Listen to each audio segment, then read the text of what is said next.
इसके बावजूद शिवा ने अपनी बैलगाड़ी में अनाज की सारी बोरियां लाद लीं और शहर की ओर निकल पड़ा। रास्ते में कुछ दूर जाते ही उसने देखा कि ठाकुर साहब अपने आदमियों के साथ खड़े हुए हैं।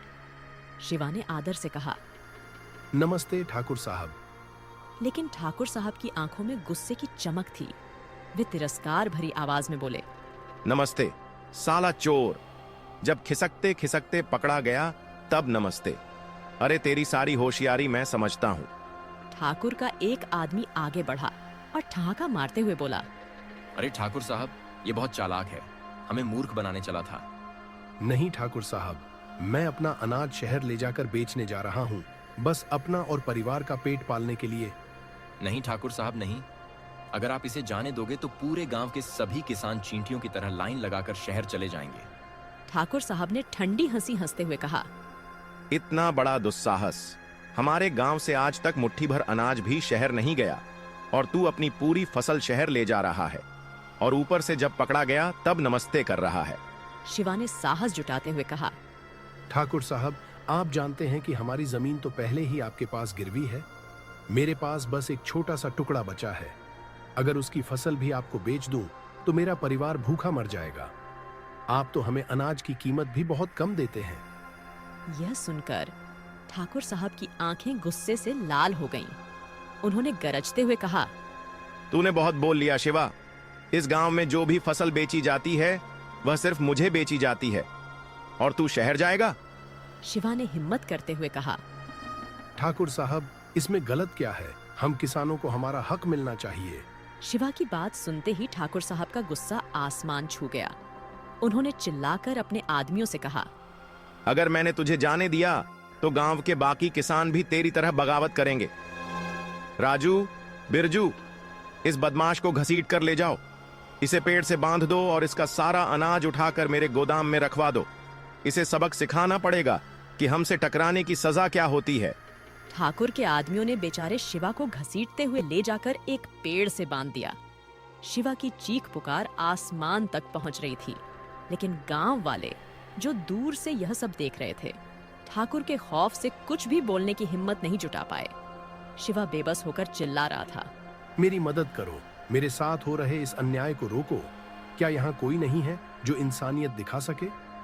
उसकी आवाज दर्द और उम्मीद से भरी थी, लेकिन गांव वाले ठाकुर के डर से चुपचाप अपने घरों की ओर बढ़ने लगे। लेकिन शिवा की आंखों से आंसू थमने का नाम नहीं ले रहे थे। उसकी आत्मा घायल हो रही थी।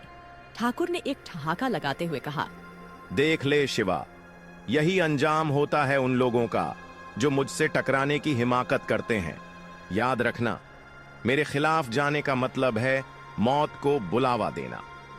राजू, बिरजू, इसे मारो, इसे ऐसा सबक सिखाओ कि इसकी चीखें भी दम तोड़ दें। ठाकुर के ये शब्द गूंजते रहे और शिवा पर बरसती लाठियां उसकी उम्मीदों को कुचलती चली गईं।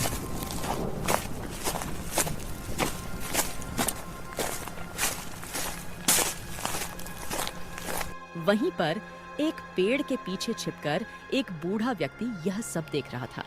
शिवा को मरा हुआ देखकर ठाकुर गुस्से और क्रूरता से अपने आदमियों से कहता है, अरे ओ राजू, चलो अब इसकी पत्नी और बच्चे को भी खत्म कर देते हैं। ठाकुर की यह बात सुनते ही बूढ़ा व्यक्ति घबराहट और चिंता से भर गया। वह दौड़ता हुआ शारदा के घर जा पहुंचा। उसने हाँफते हुए चिल्लाया, शारदा बेटी, शारदा बेटी। शारदा भीतर अपने बेटे बबलू के साथ थी। शारदा घबराते हुए काका से कहा, हाँ काका, कहिए क्या बात है? आप इतने परेशान क्यों हैं? बूढ़े काका के चेहरे पर चिंता और दर्द साफ झलक रहा था। वह कांपती आवाज में बोला, अरे बेटी, ठाकुर साहब ने तुम्हारे पति शिवा को मार डाला और अब वो तुम्हें और तुम्हारे बेटे को मारने आ रहा है। तुम्हारा यहाँ रुकना ठीक नहीं है बेटी, जल्दी भाग जाओ। यह सुनते ही शारदा के पैरों तले जमीन खिसक गई। उसकी आंखों से आंसुओं की धार बहने लगी। उसने घुटते हुए कहा, काका, मेरे पति ने तो कोई जुर्म भी नहीं किया था। वह तो बस अपना अनाज बेचने शहर जा रहे थे। काका, अब हमारा क्या होगा? भगवान, मेरी मदद करो। काका ने शारदा को ढांढस बंधाते हुए कहा, अरे बेटी, रोने का समय नहीं है। तुम जल्दी से अपने बेटे बबलू को लेकर यहाँ से भागो। ठाकुर बहुत ही निर्दयी आदमी है। अगर तुमने देर की तो वह तुम्हें भी मार देगा। काका शारदा को समझा ही रहे थे कि तभी ठाकुर और उसके आदमी दरवाजे पर आ पहुंचे। उसने दहाड़ते हुए कहा, अरे ओ शारदा, घर से बाहर निकलो। ठाकुर की आवाज सुनकर काका तेजी से शारदा और बबलू को घर के पीछे वाले दरवाजे से बाहर निकाल ले गए। घने जंगल की ओर भागते हुए काका ने गंभीर और भरे हुए दिल से कहा, शारदा बेटी, मेरी बात ध्यान से सुनो। अगर तुम अपने बेटे को जिंदा देखना चाहती हो तो इस गांव में वापस कभी मत आना। ठाकुर बहुत ही झल्लादी आदमी है। तुम यहाँ रुकी तो वह तुम्हें नहीं छोड़ेगा। शारदा, जिसका दिल अपने पति की मौत के दुख और बेटे के भविष्य की चिंता से टुकड़े टुकड़े हो चुका था, काका की बात सुनकर सिसकते हुए बोली, काका, मैं क्या करूं? कहाँ जाऊं? मेरा तो सब कुछ खत्म हो गया। काका ने उसकी आंखों में देखते हुए कहा, बेटी, हिम्मत रखो, भगवान पर भरोसा करो। जब तक तुम्हारी सांस चल रही है, उम्मीद बाकी है। ठीक है बेटी, अब तुम जाओ और मैं भी चलता हूँ। अगर ठाकुर ने मुझे तुम्हारे साथ देख लिया तो वह मुझे भी मार डालेगा। काका की बात सुनकर शारदा के दिल में जैसे तूफान सा उमड़ पड़ा। आंखों में आंसू लिए अपने छोटे से बच्चे बबलू को सीने से लगाकर वह जंगल की ओर चल पड़ी। बाहर भीषण ठंड पड़ रही थी और शारदा के पास न तो कोई गर्म कपड़ा था, न ही कंबल, जिससे वह अपने बच्चे को ठंड से बचा सके। थोड़ी दूर चलने के बाद शारदा एक गांव के पास पहुंची। थकी हारी उसने वहीं एक टूटी फूटी झोपड़ी को अपना ठिकाना बना लिया। अब उसके पास सिर छुपाने के लिए जगह तो थी, लेकिन खाने के लिए अनाज का एक दाना भी नहीं था। ठंड से कांपते हुए उसके पास जलाने के लिए लकड़ी तक नहीं थी। रात गहराते ही बबलू ने रुआंसी आवाज में कहा, अम्मी अम्मी, मुझे बहुत तेज भूख लगी है। अम्मी, मुझे खाने के लिए रोटी दो। बबलू की मासूम आवाज शारदा के दिल को चीर गई। उसकी आंखों से आंसू बहने लगे।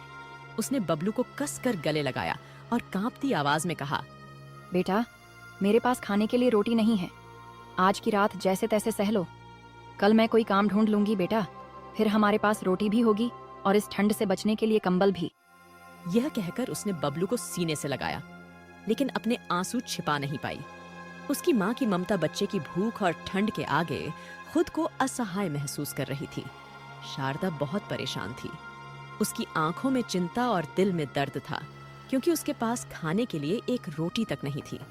उसका मासूम बेटा बबलू भूखा था और वह माँ होकर भी उसकी भूख मिटाने में असमर्थ थी। दोनों पिछले कई दिनों से भूखे पेट सोने को मजबूर थे।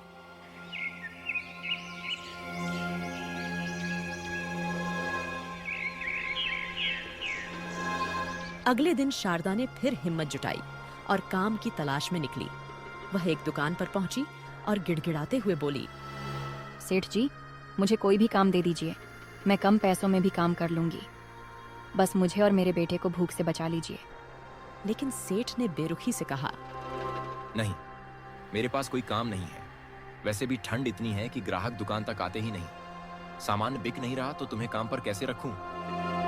शारदा ने आंखों में आंसू लिए और विनती की, सेठ जी, मैं बहुत जरूरतमंद हूँ। कृपया मुझे एक मौका दें। लेकिन सेठ ने दोबारा मना कर दिया। निराश और टूटे दिल से शारदा वहां से चली गई। उसने और भी कई दुकानों में जाकर काम मांगा, पर हर जगह उसे इनकार ही मिला। थकी हारी और दुखी शारदा सोच रही थी, हे भगवान, मुझे कोई काम क्यों नहीं मिल रहा? मेरा बबलू घर पर भूखा होगा, रो रहा होगा। क्या मैं इतनी लाचार माँ हूँ कि अपने बच्चे के लिए रोटी भी नहीं जुटा सकती? शाम ढल गई और खाली हाथ शारदा घर पहुंची। बबलू खुशी से चिल्लाया, अम्मी, तुम आ गई। अम्मी, रोटी लाई हो ना? जल्दी से दो। अम्मी, मुझे बहुत भूख लगी है। मैंने 2 दिन से कुछ भी नहीं खाया। अपने मासूम बेटे की यह बात सुनकर शारदा का दिल जैसे चूर चूर हो गया। उसकी आंखों से आंसू बहने लगे। वह कांपती आवाज में बोली, बेटा, मुझे माफ कर दे। मैंने बहुत कोशिश की, पर कोई मुझे काम पर नहीं रख सका। इसीलिए मैं तुम्हारे लिए रोटी नहीं ला पाई। यह सुनकर बबलू की उम्मीदें टूट गईं और वह धीरे धीरे रोने लगा। शारदा ने उसे गले से लगा लिया और दोनों माँ बेटे अपनी भूख और दर्द के साथ एक दूसरे के आंसू पोंछते रहे। उस रात भी वे भूखे पेट सो गए। अगर आप इस कहानी के अगले हिस्से में देखना चाहते हैं कि शारदा अपने पति की कुर्बानी के बाद कैसे अपने मासूम बच्चे की जिंदगी को आगे बढ़ाती है, तो इस वीडियो का पार्ट 2 का लिंक नीचे डिस्क्रिप्शन में है, आप जाकर देख सकते हैं।